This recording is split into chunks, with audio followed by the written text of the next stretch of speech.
Hello दोस्तों, welcome to. और पिछले कुछ दिनों से मैं लगातार लाइव आ रहा हूं, लगातार आप लोगों को चीजें बता रहा हूं और उसी रिस्पेक्ट में एक और क्लास अपलोड कर दी है ताकि आप यहां पर कॉन्सेप्ट को पढ़ सकें, समझ सकें और देख सकें। तो चलिए शुरू करते हैं अपनी क्लास को। आई होप आपको क्लास देख के मजा आएगा, क्लास देख के समझ में आएगा। तो आज जो हम बात करने वाले हैं वो बड़ा इंटरेस्टिंग टॉपिक है, उसका नाम है सर्कुलर फ्लो। सर्कुलर फ्लो के बारे में हम बात करने वाले हैं और इसी को देखेंगे कि ये कैसे एक्ट करता है और कैसे इसका इंपॉर्टेंस नेशनल इनकम के लिए होता है। Circular flow of national income की हम बात करते हैं। ठीक है, देखिए सीधी सी बात ये है कि हम ये देखते हैं कि हम जब नेशनल इनकम को मेजर करने जाते हैं तो वो प्रोडक्ट मेथड होता है, वो एक्सपेंडिचर मेथड होता है और इनकम मेथड होता है, यानी कि 3 मेथड से हम नेशनल इनकम को नापते हैं। ठीक है, अब सर्कुलर फ्लो और नेशनल इनकम के बीच का रिलेशन ये है, सर्कुलर फ्लो ये बताता है कि हम नेशनल इनकम चाहे प्रोडक्ट मेथड से नापे, चाहे इनकम मेथड से नापे, चाहे एक्सपेंडिचर मेथड से नापे, तीनों से इक्वल आना चाहिए एक स्पेसिफिक कंडीशन में, है ना।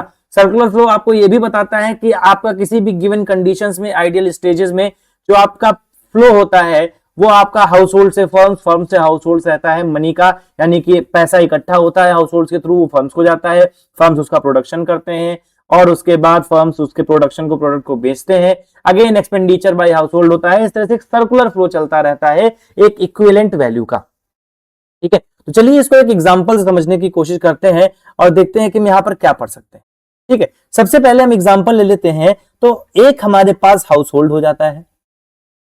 ठीक है, हाउस होल्ड में मान लेते हैं 4 मेंबर है, 5 मेंबर है, ऐसे समझ लो कि भाई आपकी फैमिली थी, 4-5 लोगों की फैमिली थी। ये लोगों ने एक वीरान से आइलैंड पर, अपने देश से बाहर जाके एक वीरान से आइलैंड पर अपना बसेरा कर लिया। अपने पैसे से उठाए, जो बोरा वोरा भर भर के पैसे बचाए थे उन्होंने, वो इकट्ठा कर लिया और उसको ले जाके कहीं अलग आइलैंड पे चले गए। साथ ही साथ उन्होंने क्या किया, एक फर्म यानी कि एक उद्योगपति को भी किडनैप कर लिया अपने साथ। किसी को किडनैप क्यों कराना, नाम क्यों लूं, वैसे तो मैं क्लास में किसी का नाम लेता हूं, यहाँ नाम नहीं लूंगा, है ना। तो यहाँ पर क्या किया, उस फर्म के मालिक को किडनैप कर दिया, अपने साथ लेके चले गए और एक ऐसे आइलैंड पर गए जहां पर उस पर्टिकुलर आइलैंड में ना कोई गवर्नमेंट थी और ना कोई एक्सटर्नल कनेक्शन था। दैट मींस ना हमको कोई एक्सपोर्ट इंपोर्ट करना था, ना ही हमको गवर्नमेंट पे डिपेंडेंसी दिखानी थी कि गवर्नमेंट हमको रेगुलेट करेगी, रूल करेगी। यानी सिर्फ और सिर्फ मैक्रो इकोनॉमिक्स के 2 एलिमेंट्स थे, एक आपका हाउस होल्ड था, दूसरा आपका फर्म था। ठीक, अब हाउस होल्ड है तो यहां पर पीपल होंगे, यहां पर लोग होंगे, पॉपुलेशन होगी, और पॉपुलेशन जहां होती है वहां पर क्या होते हैं, वहां पर आपका होता है फैक्टर सर्विसेज अवेलेबल, यानी कि फैक्टर सर्विसेज होती, मतलब इनके पास लैंड होगी, इनके पास लेबर होगा, इनके पास कैपिटल होगा, इनके पास एंटरप्रेन्योरशिप स्किल होगी। एंटरप्रेन्योरशिप स्किल अगर इनके पास नहीं भी है तो ये फर्म के पास तो एंटरप्रेन्योरशिप स्किल है ही, यानी कि ये सभी के सभी फैक्टर सर्विसेज यहां पर अवेलेबल है। अब लेट अस सपोज ये हाउस होल्ड ने क्या किया, फर्म को फैक्टर सर्विसेज प्रोवाइड की। मतलब ये जितनी भी फैक्टर सर्विसेज थी ये किसको प्रोवाइड की, ये फर्म्स को प्रोवाइड की। और हमने पहले भी पढ़ा है कि हर एक फैक्टर सर्विस के लिए एक पेमेंट अवेलेबल होता है, यानी कि इस पूरे दुनिया में कोई भी चीज फ्री नहीं है, तो हम पहले भी बता चुके हैं। यानी एक इकोनॉमिक सेटअप में जितनी भी फैक्टर सर्विसेज हैं, हर एक फैक्टर सर्विस के लिए एक इंडिपेंडेंट स्पेसिफिक क्या रहता है, इंडिपेंडेंट स्पेसिफिक यहां पर पेमेंट रहता है। यानी कि लैंड के लिए रेंट हो जाएगा, लेबर के लिए वेजेस हो जाएंगे, कैपिटल के लिए इंटरेस्ट हो जाएगा, एंटरप्रेन्योरशिप के लिए प्रॉफिट हो जाएगा। यानी कि हर एक फैक्टर सर्विस के लिए एक फैक्टर पेमेंट अवेलेबल। ठीक है, यानी कि अब यहां पर अगर देखें तो हाउस होल्ड ने क्या किया है, हाउस होल्ड ने फैक्टर सर्विसेज प्रोवाइड कराई है किसको, फर्म को। यानी कि फर्म को क्या किया है, फर्म को अपनी लैंड दे दी, अपने साथ लेबर दे दिया, उनको पैसा भी दे दिया कि भैया तुम अपना पैसा लूट के नहीं लाए थे, यहां पे ले लो, और हम आइडिया भी दे रहे हैं कि हमको क्या चाहिए, हमको ये बनाकर दो। यानी कि लैंड, लेबर, कैपिटल, एंटरप्रेन्योरशिप, चारों चीजें फैक्टर सर्विसेज हाउस होल्ड ने फर्म को दे दी। ठीक, अब फर्म क्या करेगी, क्योंकि हाउस होल्ड ने सर्विसेज दिए हैं, इसके बदले में फर्म हाउस होल्ड को क्या करेगी, पेमेंट करेगी। भाई उनके लैंड के बदले में रेंट देगी, उनकी लैंड के, उनके लेबर के बदले में वेजेस देगी, उनकी कैपिटल के बदले में इंटरेस्ट पेमेंट करेगी और एंटरप्रेन्योरशिप के लिए प्रॉफिट पेमेंट करेगी, है ना। यानी कि हर फैक्टर सर्विस के लिए एक फैक्टर पेमेंट होगा। अब इसको अगर हम एक चीज देखें तो यहां पर जितनी फैक्टर सर्विसेज दे रहे हैं हम, उतना ही फैक्टर पेमेंट होगा। भाई बहुत ऑब्वियस चीज है, आपकी सर्विस से ज्यादा पेमेंट आपको कोई नहीं करने वाला, पेमेंट उतना ही होगा जितनी आपकी सर्विस अवेलेबल है। यानी कि हम ये लिख सकते हैं कि FS is equal to FP, यानी कि फैक्टर सर्विसेज बराबर फैक्टर पेमेंट। क्लियर है। अच्छा, अब एक चीज बताओ मुझे, जो ये फैक्टर पेमेंट है ये पेमेंट फर्म्स के लिए है, लेकिन हाउस होल्ड्स के लिए ये काइंड ऑफ इनकम है या नहीं है? जैसे मान लीजिए कि आप मेरे साथ काम कर रहे हो, मैं मालिक हूं और आप कंपनी में एम्प्लॉय हो, ठीक है। तो आपको मैंने पेमेंट किया, तो मेरे लिए ये पेमेंट है, एज अ फर्म मेरे लिए ये आपको पेमेंट है आपकी सर्विसेज के बदले में, लेकिन आपके लिए क्या है, ये इनकम है ना। तो यानी कि हम यहां पर ये भी लिख सकते हैं कि factor payment is equal to income, factor payment is equal to income लिख सकते हैं, यानी कि एफ एस बराबर इनकम हो गया। चलो, एक हमारी इक्वेशन ये हो। ओके, अब ये जो फर्म है, इस फर्म ने फैक्टर सर्विसेज ली थी, तो फैक्टर सर्विसेज का करेगी क्या, आखिर इसका कुछ तो यूज होगा, कहीं तो इसका यूज किया जा रहा होगा। दैट मींस ये जो फैक्टर सर्विस है, ये आपकी क्या करेगी, फर्म को मोटिवेट करेगी कुछ प्रोडक्ट बनाने के लिए। अब फर्म ने प्रोडक्ट बना दिया, फर्म ने क्या किया, इस सर्विसेज का यूज करके, गुड्स है सर्विसेज का यूज, ये सर्विसेज का यूज करके गुड्स बना दिए, प्रोडक्ट बना दिया। ये जो फैक्टर प्रोडक्शंस थे, इनका यूज करके प्रोडक्ट बना दिया। अब क्योंकि एक्सटर्नल कनेक्शन है नहीं, एक्सटर्नल वर्ल्ड से हमारा कोई रिलेशन नहीं है, तो प्रोडक्ट बनाया है तो बेचेंगे भी किसको, हाउस होल्ड को। चलो, ये तो ठीक है। अभी यहां पर देखते हैं और चीज। अब देखो, अगर मैं आपसे पूछूं कि what can be the value of the product, तो जाहिर सी बात है, जितनी आपने सर्विसेज दी हैं, जितनी आपने फैक्टर ऑफ प्रोडक्शन के लिए पेमेंट्स किए हैं, उतना ही तो आपकी कॉस्ट ऑफ प्रोडक्शन आई होगी। भाई, कॉस्ट ऑफ प्रोडक्शन क्या होती है, कॉस्ट ऑफ प्रोडक्शन वो होती है कि एक वस्तु के उत्पादन में कितनी लागत लग रही है। मान लेते हैं मैंने ये फोन बनाया, तो इस फोन को बनाने में मैंने कितने लोगों को सैलरी दी, कितने इसमें चिप लगाए, कितने की स्क्रीन लगाई, कितने का सामान लगाया, कितना हमारा प्रॉफिट होगा, यही तो हमारा फैक्टर ऑफ प्रोडक्शन है, वो फैक्टर पेमेंट्स है ना, यही तो हमारा है कॉस्ट ऑफ प्रोडक्शन। तो इसका मतलब ये कह सकते हैं कि जो प्रोडक्ट की वैल्यू है वो कॉस्ट ऑफ प्रोडक्शन के बराबर होगी, यानी फैक्टर सर्विसेज के बराबर होगी। और अगर फैक्टर सर्विसेज के बराबर प्रोडक्ट है, तो इसका मतलब प्रोडक्ट बराबर इनकम हो गया। ये चीज समझे नहीं समझे, पहले हमको ये बताओ, फिर से मैं बता दे रहा हूं। देखो, यहां पर मैंने ये कहा कि फर्म्स ने क्या किया, सर्विसेज यूज की और सर्विसेज के लिए पेमेंट किया। अब फर्म्स ने जितनी सर्विसेज ली थी, उन सभी सर्विसेज का यूज करके एक गुड बनाएंगे, एक वस्तु बनाएंगे, एक प्रोडक्ट बनाएंगे, क्योंकि वो सर्विसेज का आचार थोड़ी रखेंगे उसका, या उसको बाद में थोड़ी यूज करेंगे। जो सर्विस अभी दी, आगे काम करेंगे, आगे का पेमेंट लेंगे। तो अभी के लिए हमने क्या किया, जो भी सर्विसेज यूज की थी, जिनके लिए पेमेंट किया था, उनका एक प्रोडक्ट बनाया। अब उस प्रोडक्ट की अगर हमें वैल्यू निकालनी हो, तो कोई टैक्स तो जोड़ना नहीं है, कोई और ट्रांसपोर्टेशन कॉस्ट तो जोड़नी नहीं, यानी कि सिंपल से सिंपल क्या है, जो प्रोडक्ट बनाया उसकी जो कॉस्ट होगी वही हो जाएगी, यानी कि cost of product is equal to हमारा जो फैक्टर पेमेंट्स है वो हो जाएंगे। अब फैक्टर पेमेंट्स हमारे क्या थे, फैक्टर पेमेंट्स थे हमारी इनकम। मतलब हम ये कह सकते हैं कि जो प्रोडक्ट की वैल्यू थी वो इनकम के बराबर थी। चलो ठीक है। अब हाउस होल्ड क्या करेगा, इस प्रोडक्ट को खरीदेगा, यानी कि एक्सपेंडिचर करेगा। तो एक्सपेंडिचर करने के लिए इसने फर्म को ट्रांसफर कर दिए पैसे, यानी कि एक्सपेंडिचर कर दिया। अब एक्सपेंडिचर कितना करेंगे, जितनी प्रोडक्ट की वैल्यू होगी, खर्चा तो उतना ही करोगे ना जितने का सामान होगा, यानी कि product is equal to expenditure भी हो गया, प्रोडक्ट इज इक्वल टू भी हो गया। यानी कि हम आसान भाषा में ये कह सकते हैं कि product is equal to income is equal to expenditure. Expenditure हमारा सर्कुलर फ्लो ऑफ इनकम का जो कॉन्सेप्ट है वो यही समझाता है। सर्कुलर फ्लो ऑफ इनकम का कॉन्सेप्ट है वो यही समझाता है कि product is equal to income is equal to expenditure. ठीक है, अब हमने ये सारी चीजें की क्यों, आखिर इससे हमें पता क्या चला। तो circular flow of national income हमें ये बताता है कि इन द गिवन कंडीशंस अगर हमारे पास आइडियल स्टेट है जहां पर कोई भी गवर्नमेंट नहीं है, जहां पर कोई भी गवर्नमेंट नहीं है, कोई एक्सटर्नल कनेक्शन नहीं है, यानी कि एक्सटर्नल ट्रेड नहीं है, कोई भी तीसरा एलिमेंट मौजूद नहीं है, कोई थर्ड एलिमेंट मौजूद नहीं है, कोई लीकेज नहीं है और कोई करप्शन नहीं है। ऐसी इकोनॉमी में जो वैल्यू होती है या जो नेशनल इनकम होती है वो सर्कुलर फॉर्म में फ्लो करती रहती है। इनकम जो होती है सर्कुलर फॉर्म में फ्लो करती रहती है, यानी हाउस होल्ड से फर्म्स, फर्म से हाउस होल्ड, ऐसे ही सर्कुलर फॉर्म में फ्लो होती रहेगी विदाउट एनी डिस्टर्बेंस। अब इसका सिग्निफिकेंस क्या है, इसका यूज क्या है circular flow of national income.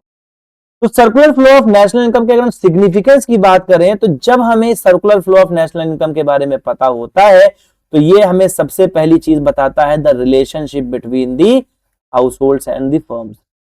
Relationship between house holds and firms. ठीक है, ओके।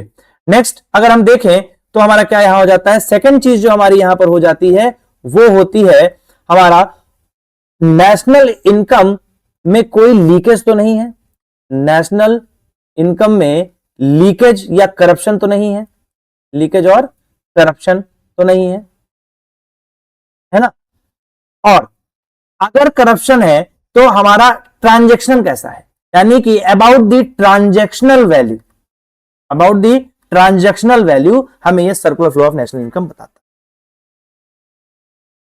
चलिए, तो हमने अभी तक क्या पढ़ा कि ये ट्रांजैक्शनल वैल्यूज के बारे में बताता है, ये हमारा नेशनल इनकम के लीकेज या करप्शन के बारे में बताता है कि भाई हमारे पूरे सिस्टम में करप्शन तो नहीं हो रहा, लीकेज तो नहीं हो रहा। इसके अलावा ये हमें ये भी बताता है कि इसमें पॉलिसी चेंजेस कैसे होने, यानी कि पॉलिसी चेंजेस कुछ हो रहे हैं कि नहीं हो रहे हैं, या इनका बीच का आपस का जो इंटर रिलेशनशिप है वो कैसा है, हाउस होल्ड और फर्म्स आपस में कैसे बिहेव कर रहे हैं, इन सब चीजों के बारे में जानकारी हमको दे रहा होता है।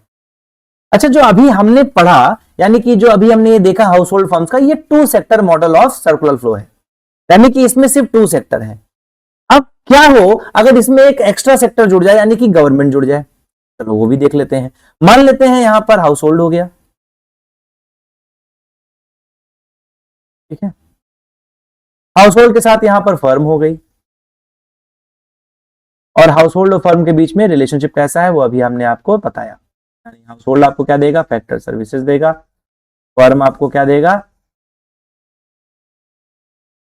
फर्म आपको क्या देगा, फैक्टर पेमेंट्स देगा।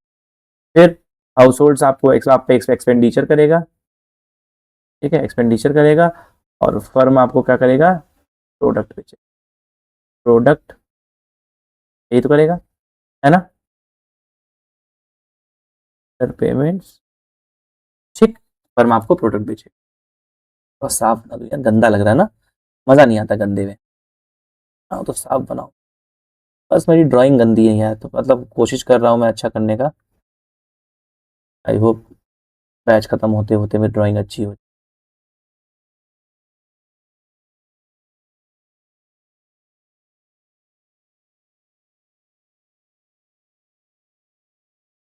ठीक, इतनी बढ़िया ड्राइंग।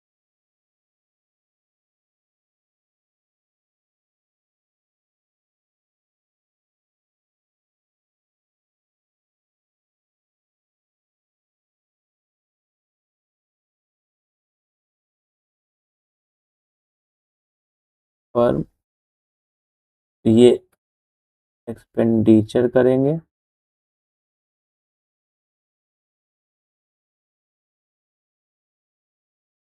और ये हमारा पेमेंट हो गया, ये हमारा प्रोडक्ट, ठीक। अब देखो इसमें हम क्या करें, एक एक्स्ट्रा एक सेक्टर जोड़ दें, यानी कि गवर्नमेंट यहां पर हम जोड़ दें, एक जोड़ दी। तो गवर्नमेंट क्या करती है, गवर्नमेंट एक ही काम करती है, क्या करती है, टैक्सेस लेती है ना, सबसे टैक्सेस लेती है, टैक्सेस ले लिया, यानी इन दोनों से लिया टैक्सेस। और इनको क्या करती है, हाउस होल्ड्स को हेल्प करती है डिस्ट्रीब्यूशन, यानी गवर्नमेंट यहां पर हेल्प करती है डिस्ट्रीब्यूशन ऑफ रिसोर्सेज, और भी काम करती है, मैं मेजर काम बता रहा हूं। और फर्म्स को प्रोवाइड कराती है सर्विसेज, जैसे कि इंफ्रा वगैरह, मतलब अवसंरचना बना के दे देती है, ठीक है। तो ये आपका क्या हो गया, 3 सेक्टर मॉडल हो गया। अभी इसमें मैं क्या करूं, इसमें एक और सेक्टर जोड़ दूं, जिसको बोला जाता है एक्सटर्नल सेक्टर, है ना। इसमें क्या करूं मैं, एक्सटर्नल सेक्टर जोड़ दूं। अब एक्सटर्नल सेक्टर क्या करेगा, ये हाउस होल्ड से फॉरेक्स बाहर ले जाएगा, ठीक, और इनको क्या करेगा, इंपोर्ट करेगा, यानी कि इसको बोलेंगे लीकेज, और हाउस होल्ड क्या करेंगे, इंपोर्ट करेंगे। फर्म क्या करेंगी, फर्म इनको देंगी एक्सपोर्ट, और ये फर्म को क्या देंगे, फॉरेक्स, ये फॉरेक्स देंगे, ठीक है, जिसको इंजेक्शन बोलते हैं, ठीक है, इसको क्या बोलेंगे, इंजेक्शन, इंजेक्शन बोलेंगे। और ये क्या करेंगे, ये इनको एक्सपोर्ट करेंगे। ठीक, ये आपका क्या हो जाता है, ये 4 सेक्टर, कितना गंदा लग रहा है ना, 4 सेक्टर मॉडल। तो ये आपका क्या है, 4 सेक्टर मॉडल है। इसी में मल्टीपल तरीके से ट्रांजैक्शंस होते रहते हैं, अलग अलग स्टेजेस पे, अलग अलग तरीकों से, और इसी के बिहाफ पर गवर्नमेंट जो होती है वो ये पता करती है कि हमारी इकोनॉमी में लीकेज कहां पर है, कितनी ट्रांजेक्शनल वैल्यूज है, कितना इंजेक्शन ऑफ मनी यानी कि इनफ्लो ऑफ मनी है, कितना लीकेज यानी आउटफ्लो ऑफ मनी है, हाउस होल्ड्स और फर्म्स की डिमांड्स कैसी हैं, कैसे फुलफिल हो रही हैं, एक्सपेंडिचर किस तरीके का है। और ये जो स्ट्रक्चर है ये हेल्प करता है गवर्नमेंट को समझने में कि हम पॉलिसी मेकिंग कैसे करें, पॉलिसी डिजाइनिंग कैसे करें। ठीक है, क्योंकि भाई देखो सीधी सी बात यह है कि जो हाउस होल्ड सर्विस दे रहे होंगे उसी के अकॉर्डिंग फर्म्स क्या कर रही होंगी, प्रोडक्ट बना रही होंगी, और जो प्रोडक्ट बना रही होंगी अकॉर्डिंगली क्या होगा, हाउस होल्ड्स वहां पर एक्सपेंडिचर्स कर रहे होंगे। एक्सटर्नल सेक्टर के इनफ्लो ऑफ मनी के हिसाब से क्या होगा, एक्सटर्नल सेक्टर के इनफ्लो ऑफ मनी के हिसाब से फर्म्स को थोड़ा एक्स्ट्रा प्रिविलेज मिलेगा, एक्स्ट्रा इन्वेस्टमेंट मिलेगा, वहां पर डेवलपमेंट्स कर पाएंगे। और साथ ही साथ हाउस होल्ड्स की इंपोर्ट्स की वजह से क्या होगा, मार्केट से थोड़ा सा लीकेज होके बाहर पैसा चला जाएगा। तो ये एक छोटा सा स्ट्रक्चर है जो ये डिफाइन करता है कि how circular flow of economy works. ठीक है, इसी में क्या होता है, हाउस होल्ड्स और फर्म्स मिलकर सेविंग करते हैं, हाउस होल्ड्स और फर्म्स मिलकर फाइनेंशियल सेक्टर का निर्माण करते हैं, बैंक्स का निर्माण करते हैं, फाइनेंस का निर्माण करते हैं। ठीक है, हाउस होल्ड और बैंक दोनों मिलकर, हाउस होल्ड और बैंक दोनों मिलकर क्या करते हैं, यहां पर पैसा करते हैं, सेविंग करते हैं, सेविंग। ठीक है, ये भी सेव कर रहे हैं और ये भी सेव कर रहे हैं। ठीक, और ये फाइनेंशियल सेक्टर क्या करता है, इनको लोन देता है, यानी कि इस तरीके से ये पूरा सेक्टर आपका यहां पर काम कर रहा है। समझ में आया? तो देखिए कितना कॉम्प्लेक्स स्ट्रक्चर है। अब इसको देखिए कितना सिंपल स्ट्रक्चर था और अब ये देखिए कितना कॉम्प्लेक्स इकोनॉमिक स्ट्रक्चर हो गया। तो ये जो यहां से यहां का सफर है यही हमारी हिस्ट्री या इवोल्यूशन ऑफ इकोनॉमी को भी दर्शाता है कि स्टार्टिंग में हमारा रिलेशनशिप इस तरह का हुआ करता था, जब कोई गवर्नमेंट्स नहीं थी, जब हमारा कोई सेटअप्स नहीं थे। आज हमारा अगर ट्रांजेक्शन देखोगे तो इस तरीके से मल्टी एस्पेक्ट्स ट्रांजेक्शन आपको यहां पर दिखाई देंगे। तो इसका सिग्निफिकेंस समझ में आया, यूज समझ में आया, कॉन्सेप्ट समझ में आया। चलिए, तो आई होप आपको ये सर्कुलर फ्लो ऑफ इनकम का कॉन्सेप्ट समझ में आया होगा। अगर समझ में आया हो तो वीडियो को प्लीज शेयर करिएगा, वीडियो को लाइक करिएगा, चैनल को सब्सक्राइब करिएगा, ज्यादा से ज्यादा लोगों तक पहुंचाइएगा, और आपके सपोर्ट से ही मोटिवेशन मिलेगा और वीडियोस को अपलोड करने का। तो thank you, have a nice day, good day, bye bye, see you again.